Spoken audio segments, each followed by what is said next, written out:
The storm raged for 3 days. 3 days of relentless hammering rain punctuated by the guttural roars of thunder that vibrated the very foundation of our cabin. We were isolated, nestled deep within the ancient, gnarled woods, a place we'd always considered our sanctuary. The power flickered, then died, leaving us in the oppressive darkness, illuminated only by the sporadic, blinding flashes of lightning. When the storm finally subsided, a strange, eerie silence descended. The air, thick with the scent of wet earth and pine, hung heavy and still. We ventured outside, the relief of the cessation of the tempest quickly replaced by a creeping unease. The landscape was altered, scarred by the fury of the elements. Fallen trees lay scattered like broken limbs, and the ground was a muddy, treacherous expanse. It was then that I saw them. Deep, gouging claw marks etched into the thick, weathered planks of the cabin walls. They were not the marks of any animal I recognized, far too large. The wood was splintered, torn as if by some immense, unseen force. My heart pounded against my ribs, a frantic drumbeat against the silence. Following the trail, I found them. Hoofprints, not like those of a deer or elk, but something other. They were deep, cloven and disturbingly large, leading directly to our front door. A cold dread settled over me, a primal fear that tightened my throat and made my skin crawl.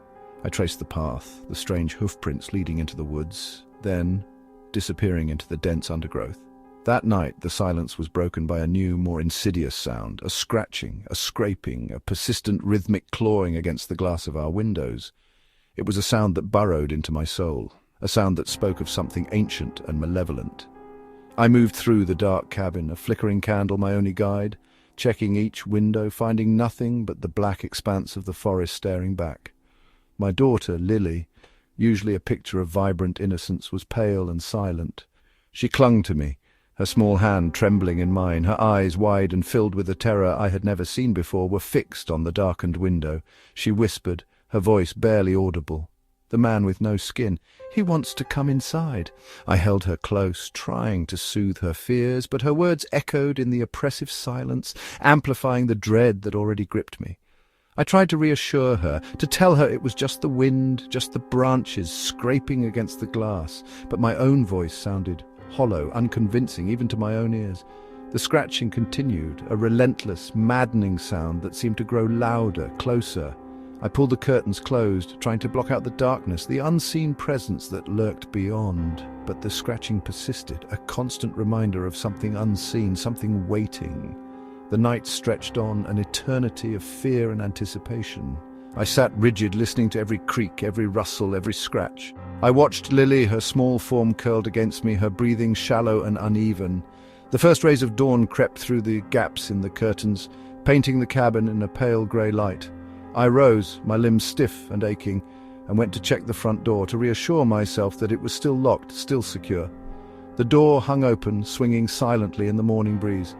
The lock was broken, the wood splintered, just like the marks on the outer walls.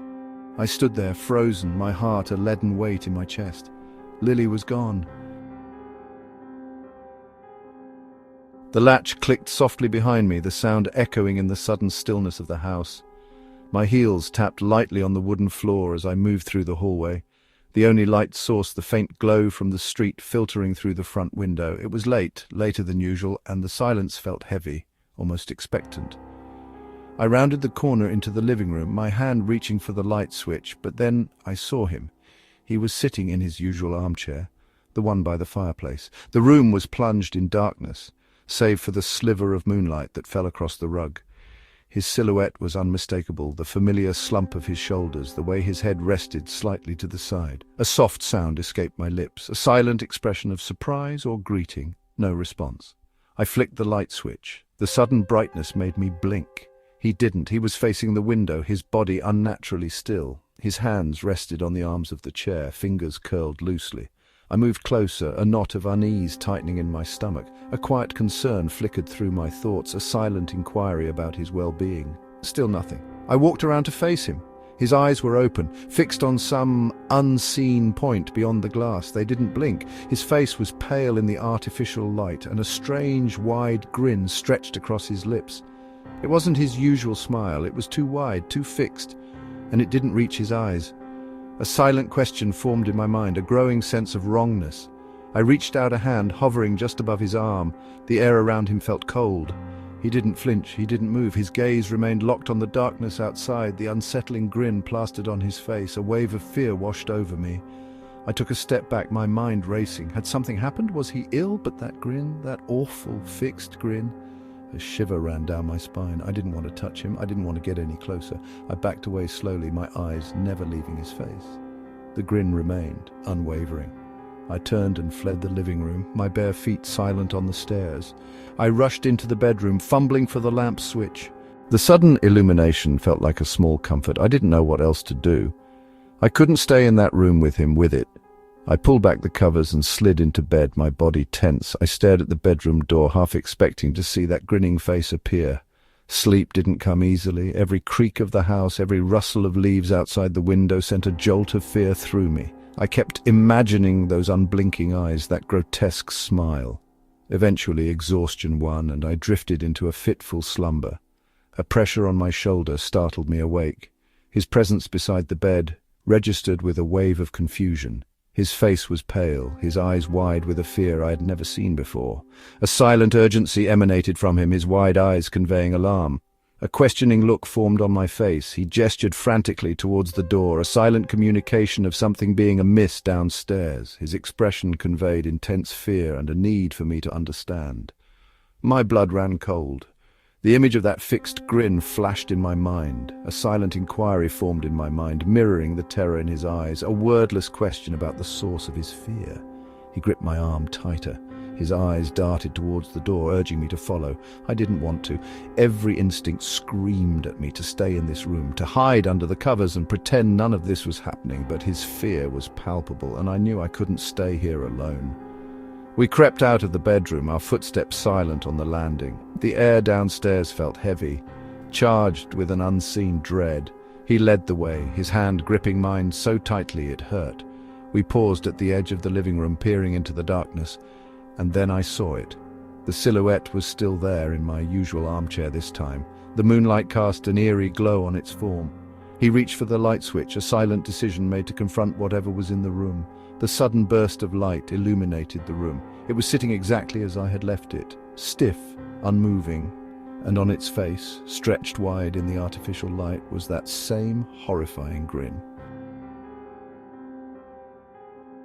The dust swirled around our boots as we started our descent into the canyon.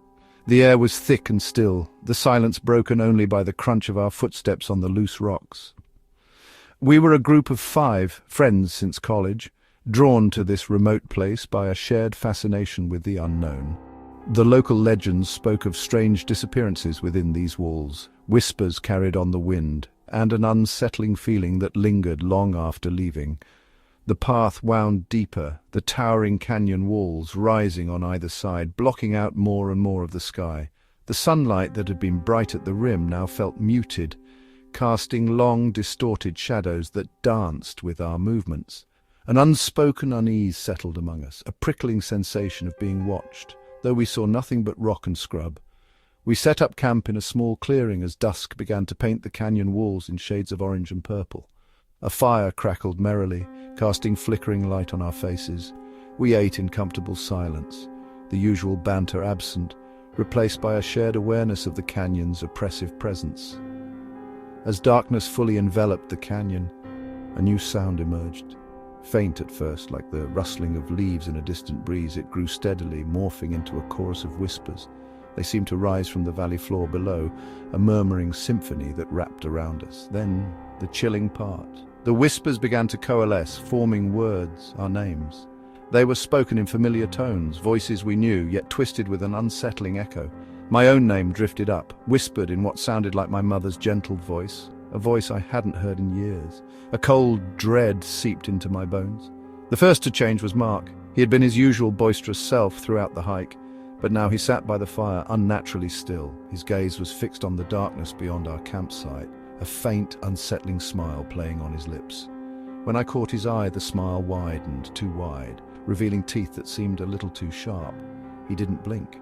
Later, around midnight, I noticed Sarah. She had always been the most talkative of our group, but now she sat apart near the edge of the clearing, her head tilted as if listening intently. A soft, continuous murmur escaped her lips, not quite words, but a low, sibilant whispering. When I approached, she turned to me, her eyes gleaming in the firelight, and the whispering stopped. But then she leaned closer, her breath cold on my ear, and whispered something I couldn't quite make out, something that felt ancient and wrong. The night wore on, the whispers from the valley growing louder, more insistent. They called each of our names in turn, sometimes with affection, sometimes with a chilling urgency. Ben started pacing, his movements jerky and erratic. He would stop suddenly, his head snapping towards the darkness, a strange, vacant expression on his face. Once I saw him pick up a sharp rock, turning it over and over in his hand with a disturbing fascination. Emily, usually so calm and collected, began to giggle. It was a high-pitched, nervous sound that grated on my nerves. She would giggle at nothing, her eyes darting around as if she saw something we didn't. Once she pointed into the darkness, her finger trembling, and let out a peal of laughter that echoed eerily through the canyon. I tried to talk to them, to ask if they were all right, but the words caught in my throat. A heavy, suffocating fear had settled over me. Their eyes were different. They held a strange light, an unsettling knowing that I didn't understand. Throughout the long hours of the night, the whispers continued, weaving through the darkness, seeping into our minds. I felt a strange pull towards the valley floor, a compulsion to answer the calls of my name. It took all my willpower to remain by the dying embers of the fire, watching my friends slowly transform into something else. As the first hint of dawn began to paint the eastern sky, the whispers finally subsided. A heavy silence descended upon the canyon. I looked at my friends. Mark still sat by the fire, the unnerving grin still fixed on his face. Sarah stood at the edge of the clearing, her head cocked, a faint, continuous whisper still emanating from her lips. Ben stood motionless, staring into the brightening sky, the sharp rock still clutched in his hand. Emily sat on the ground, her giggling having ceased, replaced by a blank, vacant stare. The first rays of sunlight touched their faces, illuminating their features. They looked different. Their eyes held an ancient, knowing light. Their smiles were too wide, their stillness too profound. They were no longer my friends. They were something else, something born of the whispers in the canyon. And as the sun climbed higher, casting its light into the depths of the canyon, they turned, their gazes fixed on me with that same unsettling grin. I knew with a certainty that chilled me to the bone that I was the only one left. The battered jeep, laden with camping gear and oblivious smiles, rattled over the rutted track. A sign, faded and bearing the symbol of a stylized coyote, was passed, its weathered wood a silent admonition. Dust devils danced in the vehicle's wake, swirling across the parched landscape, a stark contrast to the verdant expanse that lay beyond the canyon's edge. They pressed onward, ignoring the stark isolation, the absence of any other human presence. The sun, a molten orb, dipped below the horizon, painting the sky in hues of blood orange and bruised purple. The air cooled rapidly, a chill seeping into the bones, a stark reminder of the desert's harsh temperament. Tents were erected, their nylon surfaces rustling in the rising breeze. A campfire, a flickering beacon against the encroaching darkness, was lit. The flames danced, throwing distorted shapes against the gnarled juniper trees that ringed their makeshift camp.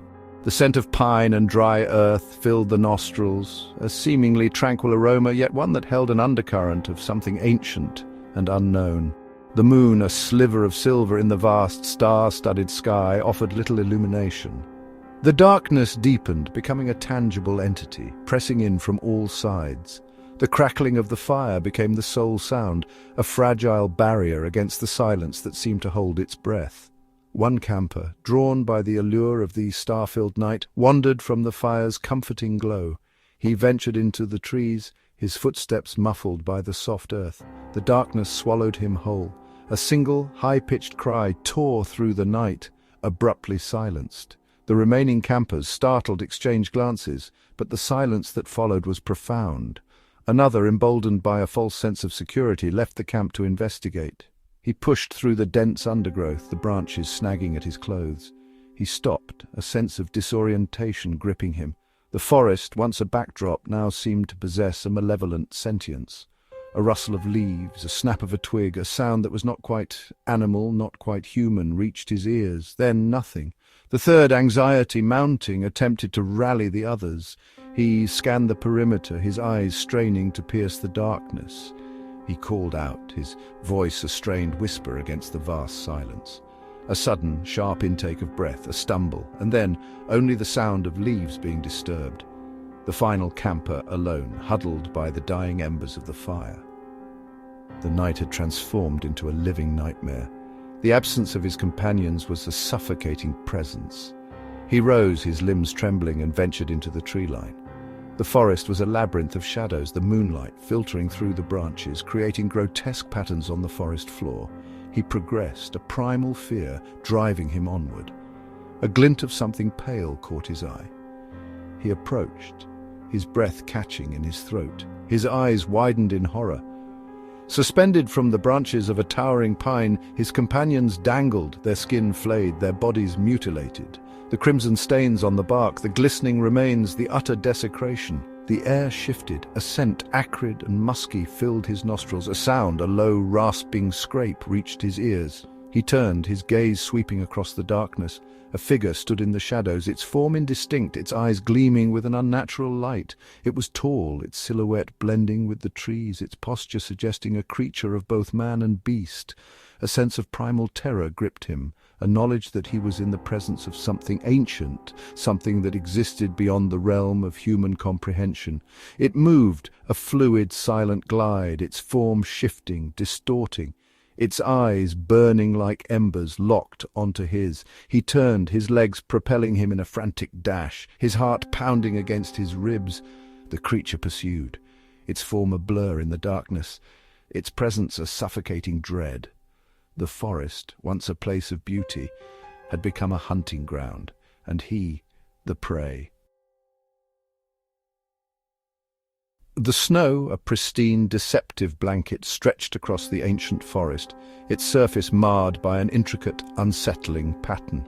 The hunters, a seasoned cadre of individuals accustomed to the wilds, followed the tracks, their breaths crystallizing into fleeting wisps against the frigid air. The footprints were not those of any known creature.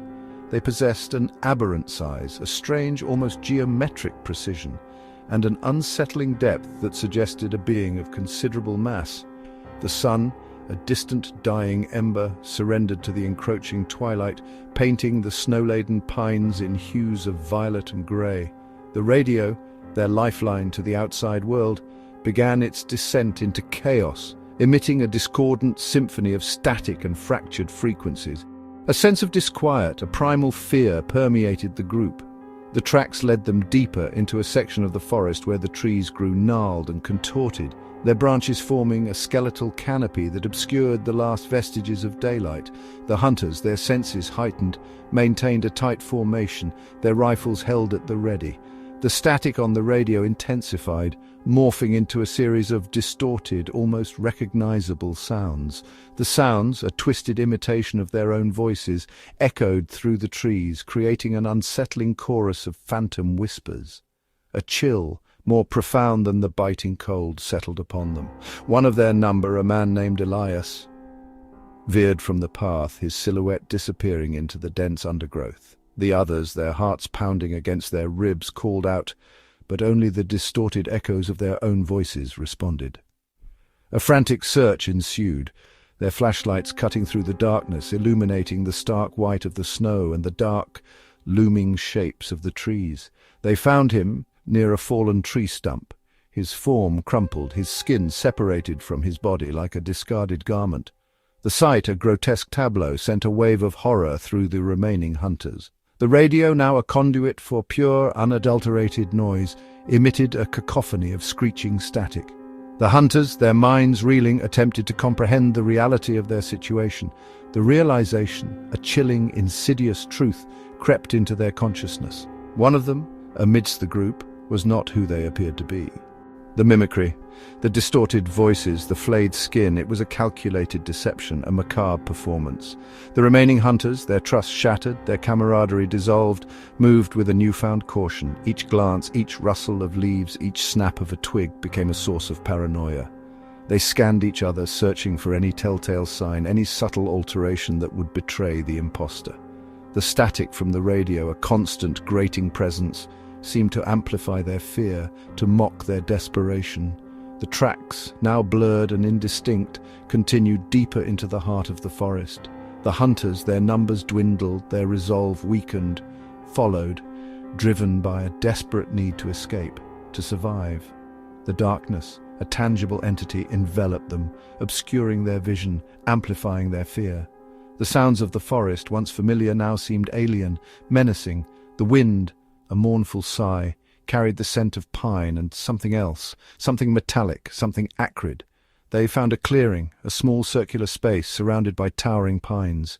In the center, a single upright stone stood, its surface covered in strange, indecipherable symbols. The radio, its static reaching a fever pitch, suddenly fell silent. The silence, a profound, unsettling void, amplified the tension, the dread. The hunters, their bodies trembling, their breaths shallow, braced themselves for the inevitable. A figure emerged from the darkness, its form indistinct, its features obscured. It moved with an unnatural fluidity, a silent gliding motion. Its presence, a chilling manifestation of their deepest fears, filled the clearing. The figure, its form shifting, its outline blurring, began to mimic their movements, their postures. It was a perfect imitation, a grotesque parody of their own actions. The hunters, their rifles raised, their fingers trembling on the triggers, knew that any action, any reaction would be mirrored, manipulated. The figure, a silent, predatory entity, moved with a calculated grace. Its intent clear, it would take them one by one until none remained. The forest, a silent witness to their terror, offered no escape, no reprieve. The desert highway stretched, a black ribbon unspooling beneath the truck's tires. Miles of bleached sand and jagged rock formations blurred in the peripheral vision, a landscape devoid of life. The engine's drone filled the cab, a constant, monotonous sound against the vast silence. A figure stood by the roadside, a silhouette against the fading light. A hitchhiker. The trucker, weary from hours of driving, eased the rig to a stop. The figure approached, a gaunt form clad in worn clothing.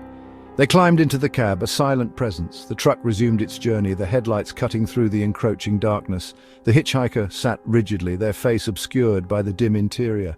A sense of discomfort coiled within the trucker. He glanced over, noticing the passengers' limbs elongated, their posture distorted. The figure's head tilted, a grin stretching across their face, a grotesque, wide display of teeth. Panic seized the trucker.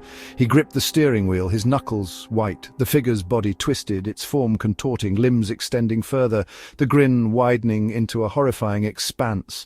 The passenger's form became something other, something impossible. The truck veered off the road, crashing into the rocky terrain. The impact jolted the trucker, sending a wave of pain through his body. He opened his eyes, disoriented. The cab a mangled mess. The passenger seat was empty, the door hung open, swaying in the breeze. He pushed himself out of the wreckage, his body aching. The desert night was cold, the stars a distant, indifferent spectacle. He scanned the surroundings, a barren expanse stretching into the darkness. There was no sign of the hitchhiker. He turned toward the truck, the twisted metal a stark monument in the desolate landscape. A faint sound reached his ears, a scraping, scratching noise. It emanated from above. He raised his gaze. On the roof of the truck, a form moved. The scratching intensified, a grating sound against the windshield. The form, a silhouette against the starlight, descended. Long, thin appendages scraped against the metal, producing the grating noise. The face, now revealed by the starlight, displayed the same grotesque, wide grin. The appendages, long and skeletal, scraped against the glass of the windshield, the grating sound becoming a constant shrill noise. The form descended further, its body contorting, its limbs shifting, the grin remaining fixed. The trucker, frozen in place, could only observe the form. The scraping continued, the appendages now tapping against the glass, the sound a persistent, unsettling rhythm. The form, now fully visible, revealed the elongated limbs, the distorted posture, the grotesque grin. The eyes, dark and deep, reflected the starlight. The form pressed against the glass, the grin a horrifying display. The appendages, now pressed flat against the windshield, revealed long, sharp nails. The scratching noise intensified, a constant, grating sound. The form remained pressed against the glass, the grin unchanging. The trucker, unable to move, observed the form, the grotesque grin, the elongated limbs, the scratching appendages. The sound filled the night, a constant grating noise. The form remained pressed against the windshield, the grin unchanging, the eyes reflecting the starlight. The scratching, the tapping, the pressing continued. The crisp autumn air bit at my exposed skin as we trudged deeper into the woods. The familiar rhythm of our boots crunching on fallen leaves was a comforting sound, a counterpoint to the hushed whispers of the forest. We had been coming to these woods every fall since we were boys, a tradition etched into the very fabric of our brotherhood.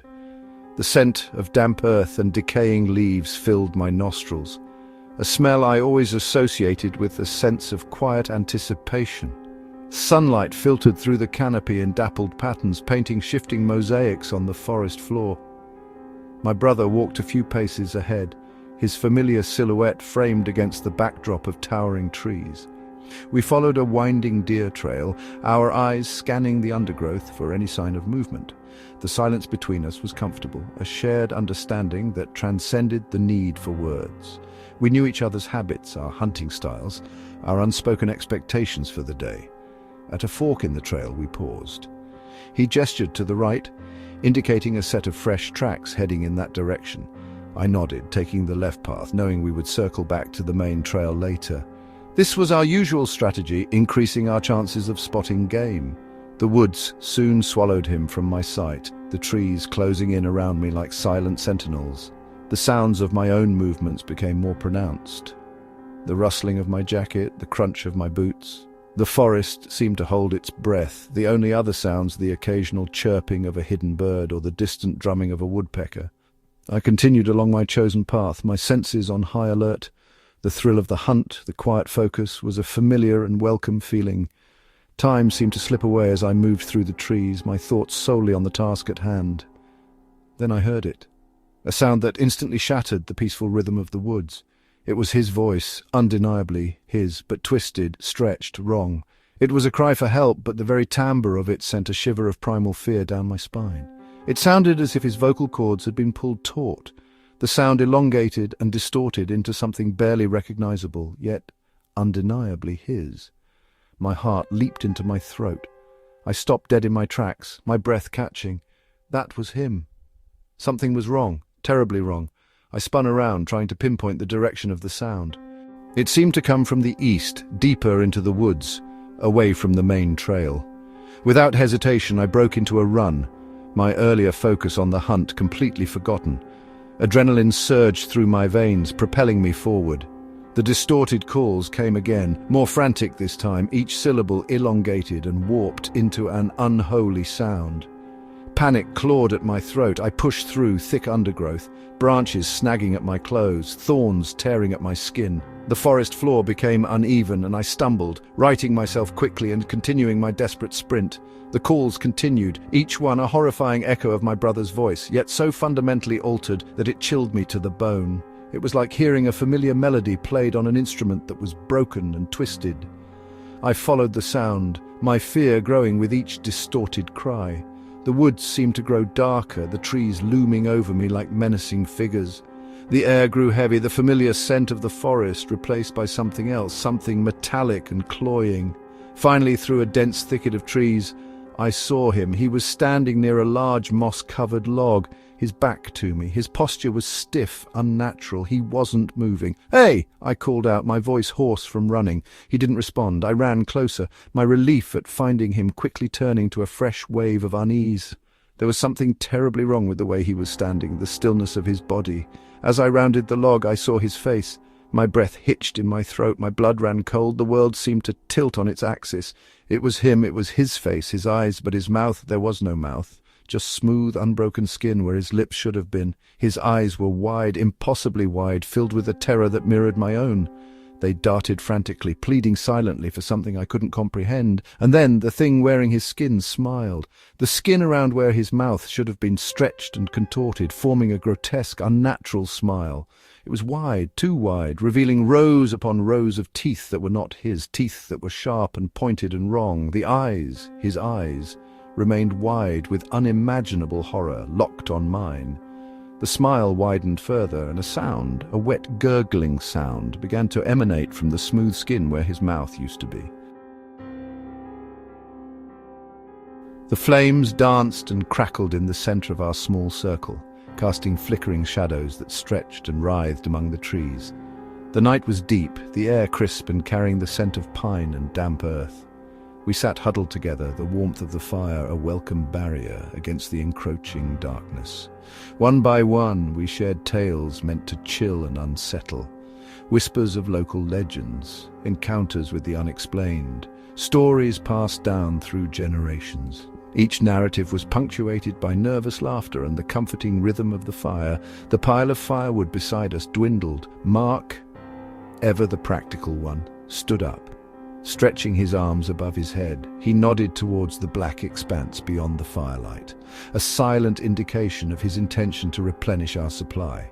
We watched his silhouette disappear into the trees, the beam of his flashlight briefly cutting through the darkness before being swallowed by the night. A few minutes passed, marked only by the snapping of burning wood and the rustling of unseen creatures in the undergrowth. Then a sound pierced the silence. Mark's voice, it was faint, carried on the night air, but undeniably his. A call echoing from the depths of the woods. It sounded wrong, distorted, strained, as if he were shouting through something. We exchanged uneasy glances around the fire. What was wrong? Had he stumbled upon something? Injured himself? Before any of us could move, before any thought could fully form, he reappeared. He walked back into the circle of firelight, his movements slow. He carried an armful of wood, dropping it silently onto the growing pile. Then he sat down in his usual spot, the flames illuminating his face. He was silent. The usual banter and joking that followed his firewood runs were absent. He simply sat there, staring into the fire, his posture stiff and unnatural. A wave of unease rippled through our small group. Something was different. His eyes seemed vacant, his expression blank. Sarah shifted uncomfortably beside me. Her gaze flickered towards Mark, then back to the fire. A silent question hung in the air, a shared apprehension about his strange behavior. The fire crackled, a sudden burst of heat momentarily illuminating the surrounding trees. As the flames danced, Mark's head slowly turned. His eyes met mine, and a slow change spread across his face. His lips stretched wider than they should, into a grotesque parody of a smile. It wasn't Mark's smile, it was something else entirely, something predatory and chilling. The firelight flickered again, casting long, distorted shadows, and then the transformation began. His features seemed to melt and shift, the familiar contours of his face twisting into something inhuman. His skin appeared to ripple, his frame growing subtly larger, more angular. A collective gasp, silent and stifled, rose from our throats. We stared in horrified disbelief as the creature before us shed the illusion of our friend. The grin widened, revealing teeth that were too sharp, too many, eyes that glowed with an unnatural light locked onto ours. It lunged, a scream, silent and trapped in my chest, threatened to tear me apart. The world dissolved into a chaos of snapping branches, the roar of the fire, and the terrifying guttural sounds emanating from the thing that was once Mark. Darkness descended, punctuated only by the frantic pounding of my heart and the horrifying realization of what we had just unleashed.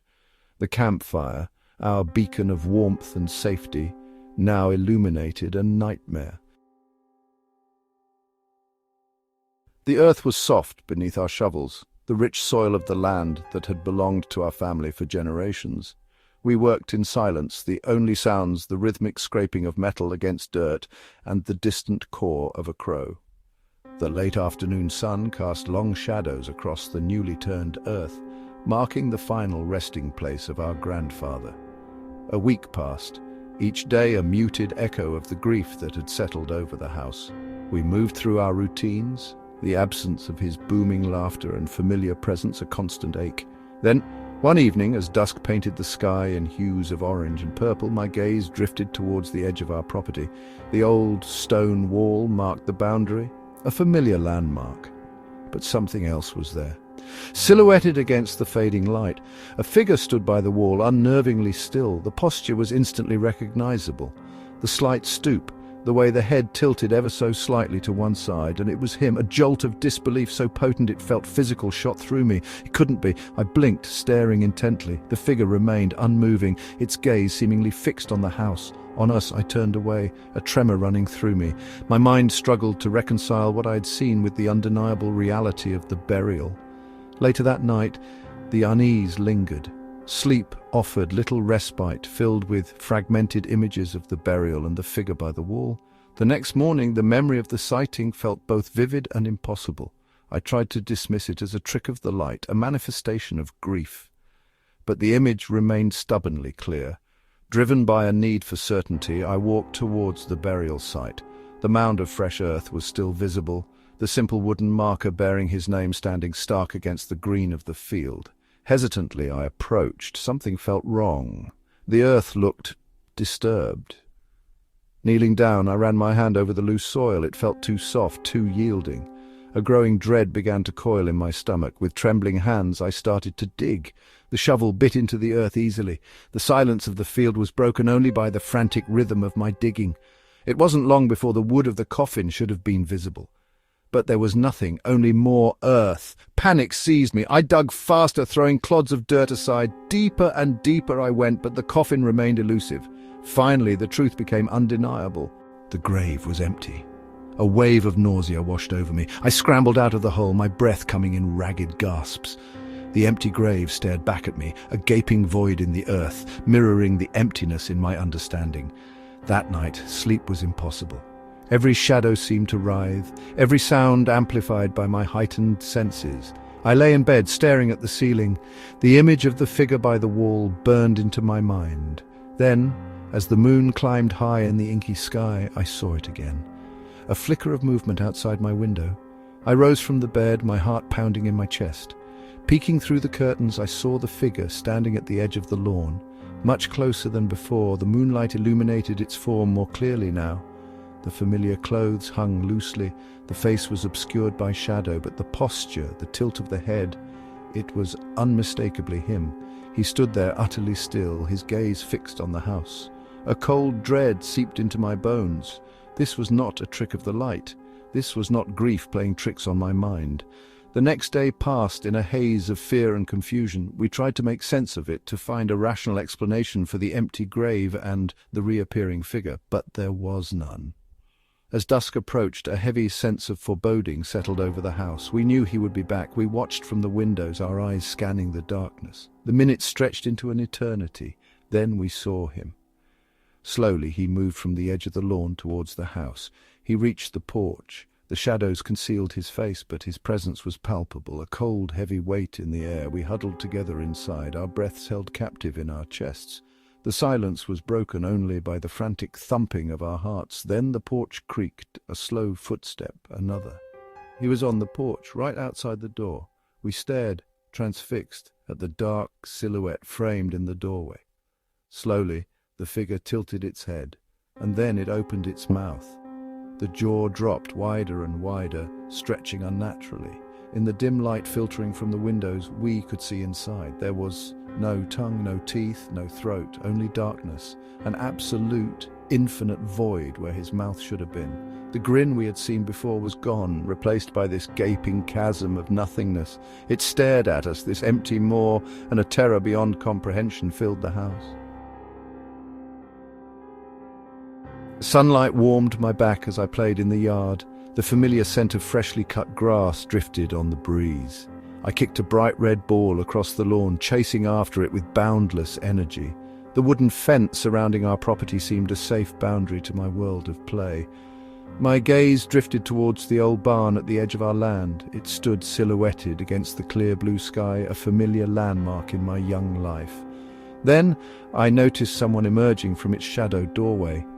The figure was walking in my direction. From this distance, the familiar gait and build were unmistakable. A surge of happiness bubbled up inside me. It was him. I started running towards the approaching figure, my small legs pumping as fast as they could. The red ball bounced forgotten behind me. I wanted to reach him quickly, to grab his hand and tell him about the imaginary adventures I'd been having. But as I drew nearer, something shifted in my perception. The way he moved seemed different. There was a stiffness in his posture, a lack of the usual easygoing sway. He stopped. Just stood there in the middle of the yard, a considerable distance away, facing me, completely still, like a statue carved from familiar shapes. A sound drifted from the open window of our house. It was his voice, calling my name. My head snapped towards the sound. He was inside. I could hear him clearly.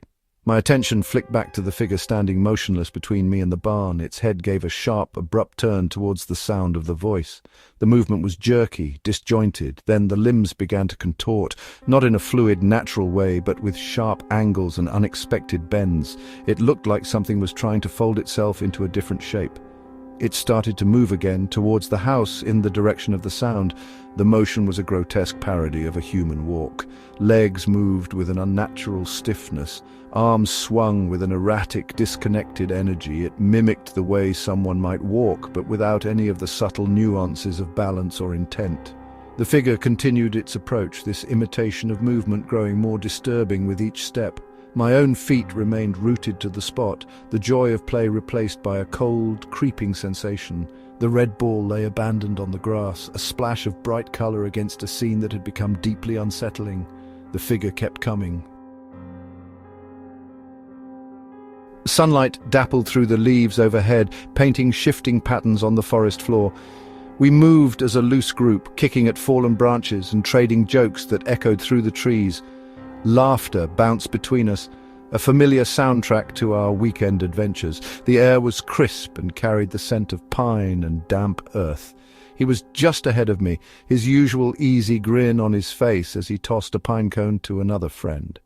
We'd been teasing him about a girl from school, and he'd been taking it all in stride, his quick wit coming back with playful jabs. Then it happened.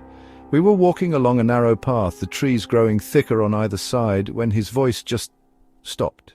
He'd been mid-sentence, something about her terrible taste in music, and the words simply ceased. I noticed it first. The abrupt silence in our usually noisy group was jarring. I glanced at him. His stride hadn't faltered, but his head was now slightly tilted, his gaze fixed on something deeper within the woods. His face seemed to have lost its color, replaced by a strange pallor. The easy grin was gone, his lips now pressed into a thin, tight line. His eyes, usually bright and full of mischief, darted nervously towards the dense foliage that lined the path. They flickered from tree to tree, as if searching for something, or perhaps trying to avoid seeing something. One of our other friends walking beside him nudged his arm. A questioning look passed between them. When no verbal response came, the friend repeated the question a little louder this time. He didn't react. He kept walking, his pace slightly quicker now, his eyes still scanning the trees. We all stopped, concern etching lines on our faces. I moved closer, stepping in front of him, blocking his path. "Hey," I mouthed, pointing at my ears and then at him, a silent question about his hearing. He finally looked at me, his eyes wide and filled with something I couldn't quite decipher. Fear, maybe, confusion. He shook his head slowly, a negative response to my unspoken question about his hearing. Then he did something even stranger. He opened his mouth as if to speak, but no sound came out. Instead, he formed words with his lips, silent shapes that I strained to understand. I leaned closer, my heart beginning to pound with a growing unease. The words he mouthed were indistinct, a jumble of movements that made no sense. I tried to read them, to piece together a coherent message, but it was like trying to grasp smoke. We tried everything. We gestured, we pointed, we even drew letters in the dirt, hoping to break through whatever silence had suddenly enveloped him. But he only responded with those frantic, silent mouth movements, his eyes constantly flicking back towards the trees, a look of mounting terror in their depths. The laughter and jokes from earlier felt like a distant memory, replaced by a heavy, suffocating silence. The woods, which had seemed so inviting just moments ago, now felt oppressive, the shadows lengthening and deepening with an ominous air. As the sun began to dip below the horizon, casting long, distorted shadows, a decision was made to turn back. The mood was somber, the earlier light-heartedness completely extinguished. He walked in the middle of our small group, his silence a palpable weight. We reached a small clearing, a familiar spot where we often stopped to rest. Someone suggested we make camp for the night, and the idea was met with silent agreement. No one felt comfortable venturing back through the darkening woods with the unsettling mystery of his silence hanging over us. A small fire was lit, casting flickering light on our faces. We ate in silence, the usual banter replaced by worried glances at our friend. He sat huddled near the fire, his gaze fixed on the tree line, his lips occasionally forming those strange, silent words. Sleep was fitful, every rustle in the undergrowth, every snap of a twig sounded amplified in the stillness of the night. I kept waking up, my eyes drawn to his still form by the firelight. He never seemed to sleep, his silent vigil continuing, his eyes wide and watchful. The first rays of dawn broke through the trees, painting the clearing in soft golden light. A sense of weary relief washed over me.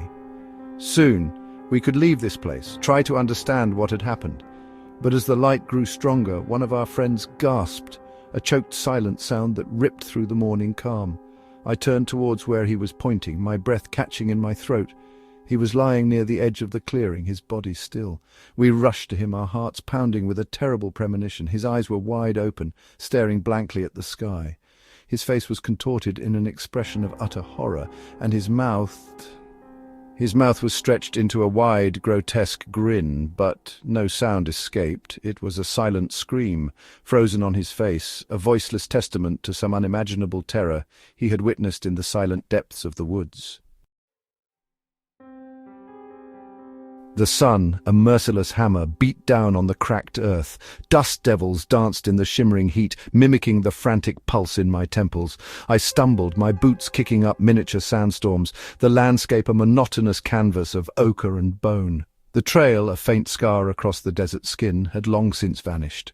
Exhaustion, a heavy cloak, threatened to drag me down. Then a silhouette against the blinding horizon, a house. A skeletal structure, bleached white by the relentless sun, its windows like vacant eyes. It offered the only respite, a promise of shade, however meager. I veered off the non-existent path, my feet dragging me towards the dilapidated dwelling. The air inside was thick, stagnant, a suffocating blanket of heat and dust. The floorboards groaned under my weight, each step a mournful lament. Cobwebs, thick and grey, draped the furniture like funeral shrouds. A single overturned chair lay in the center of the main room, a silent witness to some forgotten drama. I sank onto the floor, the rough wood a welcome change from the scorching sand. The house held a strange stillness, an unsettling quiet that amplified the pounding of my own heart. The air, despite its heat, carried a chill, a prickle against my skin. I closed my eyes, trying to block out the oppressive silence, the weight of the empty rooms. The sun began its slow descent, painting the desert in hues of blood orange and bruised purple. A faint whisper, a breath of sound, stirred the stagnant air. It was my name, a soft, almost imperceptible murmur. I dismissed it as the wind, a trick of the heat. But it came again, clearer this time, a low, drawn-out call, my name, spoken in a voice that was both familiar and utterly alien. I rose, my body tense, my senses on high alert. The whispers grew louder, a chorus of voices overlapping, blending into a chilling symphony. They called my name, each syllable stretched and distorted, a grotesque imitation of human speech. I approached a window, its glass thick with dust, obscuring the outside world. I wiped a small circle clear and peered out. The desert, bathed in the eerie glow of the setting sun, was no longer empty. Figures moved in the distance, their forms indistinct, their faces blurred. They circled the house, their movements slow. They whispered, their voices a unified drone, a low, guttural chant. My name echoed in their chorus, a constant, sickening refrain. The figures drew closer, their shapes becoming clearer. Their faces, what I could see of them, were distorted, stretched and pulled into grotesque masks. Their eyes, dark and empty, seemed to bore into me through the thick glass. The whispers intensified, a cacophony of sound, a wave of dread washing over me. I backed away from the window, my heart pounding against my ribs, a frantic drumbeat in the oppressive silence. The figures continued their slow, relentless circle, their voices growing louder, their chant more insistent. The air grew heavy, thick with an unseen presence. The house seemed to hold its breath, anticipating something terrible. The floorboards creaked, the walls groaned, as if the very structure was straining against an invisible force. Then a sound, a slow creak. The front door, its hinges rusted and groaning, began to swing open inch by agonizing inch. The whispers reached a fever pitch, a deafening roar that filled the house, that filled my mind. The figures, their distorted faces now clearly visible, stood silhouetted against the dying light, their dark eyes fixed on me. The corn stood like a legion, a rustling, whispering army stretching to the horizon. I'd always loved that field, the way it swallowed the sun in late afternoon, the way the wind combed through the stalks, a low, constant murmur. But this year, something was wrong, a subtle shift, a dissonance in the familiar symphony of the farm. It started with the crows. Fewer of them, and those that remained were perched on the furthest, deadest trees, their eyes fixed on the heart of the corn. Then I saw it, a flicker, a shadow moving between the rows, too tall, too thin, a gaunt silhouette against the green. At first I dismissed it as a deer or maybe a stray dog, but the way it moved, the way it slid through the corn was wrong. It was too fluid. I tried to follow, pushing through the thick stalks, the sharp leaves scratching my arms. But it was always just ahead, a fleeting glimpse of its emaciated form before it vanished into the dense green. I'd stop, listen, the only sound the rustling of the corn and the frantic beating of my heart. Nothing. The next night it was closer. I saw it from the porch, a dark shape moving along the edge of the field, just beyond the reach of the porch light. It was taller now, its silhouette more defined. I could almost see the outline of its ribs, the sharp angles of its limbs. I grabbed my flashlight, the beam cutting through the darkness, but it was gone, swallowed by the corn. Every night it drew nearer. The shadows it cast were longer, more distorted. I'd see it from the window, a pale, skeletal figure moving between the rows, its movements slow, like a predator stalking its prey. The corn itself seemed to bend away from it, the stalks twisting and contorting as it passed. The air grew heavy, thick with a strange, metallic scent. The dogs, usually boisterous and eager to chase anything that moved, cowered beneath the porch, their eyes wide with fear, their bodies trembling. They wouldn't even look towards the cornfield. The horses in the barn whinnied and stamped, their eyes rolling in their sockets, their nostrils flaring. One night the figure was at the edge of the field, just a few yards from the house. It stood motionless, its head tilted, as if listening. I could see the faint outline of its face, gaunt and hollow, illuminated by the pale moonlight. I felt a cold dread wash over me, a primal fear that made my skin crawl. I grabbed my rifle, the cold steel a small comfort in the oppressive darkness. I went out, the gravel crunching beneath my boots, the sound amplified in the stillness of the night. The figure didn't move. It just stood there, watching me. I raised the rifle, my hands shaking, and aimed at the dark shape. "Show yourself," I whispered, my voice hoarse. The figure turned its head slowly, and then it smiled. A wide, grotesque grin that stretched across its face, revealing rows of sharp, yellow teeth. And it was my face, my eyes, my nose, my mouth, contorted into a horrifying caricature of myself. The bones in its neck snapped and popped, and it tilted its head further, the grin widening. The bones in its limbs began to shift and reshape, cracking and grinding, the sounds echoing through the night. It was changing, morphing, becoming something else entirely, something that was both me and not me. The corn rustled, a low guttural sound like a chorus of whispers. The figure took a step towards me, its grin still fixed, its eyes burning with an unholy light. The air was thick with the metallic scent, and the ground trembled beneath my feet. The moon, a pale, sickly disk, hung heavy in the sky, casting long, distorted shadows across the field. The figure continued to approach, its form shifting and contorting, the sounds of its bones snapping and reshaping filling the night. The highway stretched endlessly before us, a ribbon of asphalt unwinding under the vast expanse of the night sky. The only illumination came from our headlights, cutting twin cones through the inky blackness and the faint glow of the dashboard instruments. Hours had bled into one another, the landscape outside a blur of indistinct shapes and occasional reflective signs that flashed momentarily before disappearing into the darkness. A profound quiet filled the car, broken only by the steady drone of the engine. We were far from any discernible town, the last exit a distant memory. The gas gauge dipped lower, prompting a search for a refueling point in this desolate stretch. Eventually, a sign appeared on the horizon, a beacon in the darkness advertising a lone gas station. Relief washed over me as we pulled off the highway and onto the gravel driveway. The station looked deserted. A single flickering fluorescent bulb illuminated the pumps, casting a stark light on the otherwise dark forecourt. The small convenience store attached to it appeared closed, the windows dark. I pulled up to a pump, the sound of the engine cutting off amplifying the silence of the surroundings. He got out of the car to fill the tank. I remained in the passenger seat, my gaze drifting across the empty landscape. The darkness seemed to press in from all sides, swallowing the weak light emanating from the gas station. My attention returned to him as he began the task of refueling. I watched him through the side window, the rhythmic click of the pump handle the only sound. Then something caught my eye. I looked over at the passenger seat. She was sitting completely still, her posture rigid. Her head was facing straight ahead, her gaze fixed on the darkness beyond the windshield. This stillness was unusual. A furrow appeared on my brow. I watched her for a moment longer. She didn't fidget, didn't blink, didn't acknowledge my presence. Her immobility was unsettling. I leaned forward slightly, trying to catch her eye in the rearview mirror.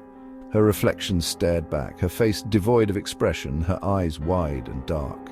Something about her posture, her absolute lack of responsiveness, sent a prickle of discomfort down my spine. He finished pumping the gas and replaced the nozzle. As he turned to walk back towards the driver's side, I tapped lightly on the passenger window, intending to get her attention. Her head turned. It wasn't a quick, natural turn. It was a measured rotation, almost mechanical. Her face came into view and my breath hitched. Her eyes, they were entirely black. No white, no pupil, just solid, endless blackness. Her gaze locked onto mine through the glass and a wave of primal terror washed over me. This was not her. Panic seized me. I scrambled out of the car, my heart pounding against my ribs. I didn't look back at the figure in the passenger seat. I ran towards the convenience store, desperate for help, for another human presence. The door to the store was unlocked. I burst inside, my breath coming in ragged gasps, and then I stopped. She was standing behind the counter, looking at me with a puzzled expression. My real girlfriend. She was unharmed, her eyes their normal color, her face showing only confusion. A silent question formed on her lips, her eyebrows raised in concern. I stared at her, my mind reeling, trying to reconcile what I had just witnessed with her presence here. I turned and looked back towards the car, the fluorescent light from the gas pump illuminating the vehicle. The passenger door was open. The seat was empty. The only sound was the gentle breeze whispering across the deserted forecourt. The highway stretched endlessly into the night. The dry, cracked earth crunched beneath my boots, a morbid counterpoint to the silence that had settled over the ranch, a silence that was in itself a scream. The sun, a brutal, indifferent eye, glared down on the scene, illuminating the carnage. My cattle, once a robust herd, now lay scattered across the pasture, their hides stretched taut over skeletal frames. Not a drop of blood remained, not a single crimson stain to mar the parched yellow grass. They were empty husks, drained, hollowed out as if some unseen predator had siphoned their very essence. The first few I'd found I'd dismissed as a fluke, a sickness. But as the number grew, the horror solidified, a cold, cloying dread that settled in my bones. I'd walked the perimeter, rifle heavy in my hands, searching for tracks, for any sign of a predator. Nothing, not a broken twig, not a disturbed patch of dust. The silence was absolute, broken only by the rasp of my own breath. The sun dipped below the horizon, casting long, skeletal shadows across the fields. The air grew thick, heavy with the scent of dust and something else, something metallic, something that made the hairs on my neck prickle. I returned to the house, the porch light a feeble beacon against the encroaching darkness. My wife, Martha, was asleep, her breathing soft and even.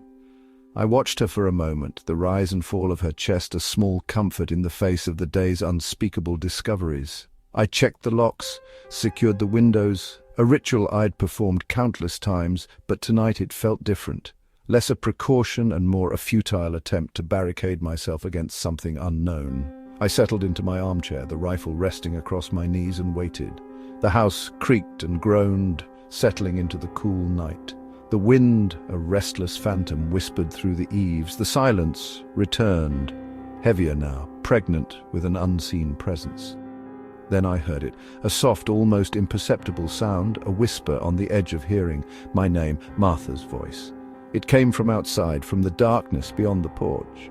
I knew she was asleep, her warm body pressed against the cool sheets in the bedroom. I knew it, but the sound, the unmistakable cadence of her voice, pulled at me, a relentless, insistent tug. I rose, my heart pounding against my ribs. I moved to the window, peering into the black expanse of the field. Nothing, just the swaying silhouette of the windmill against the starless sky. Again, my name, closer this time. I hesitated, my hand trembling as I reached for the doorknob. The porch light cast a narrow beam, a fragile island of illumination. In the vast, consuming darkness, I stepped out, the cool night air brushing against my skin.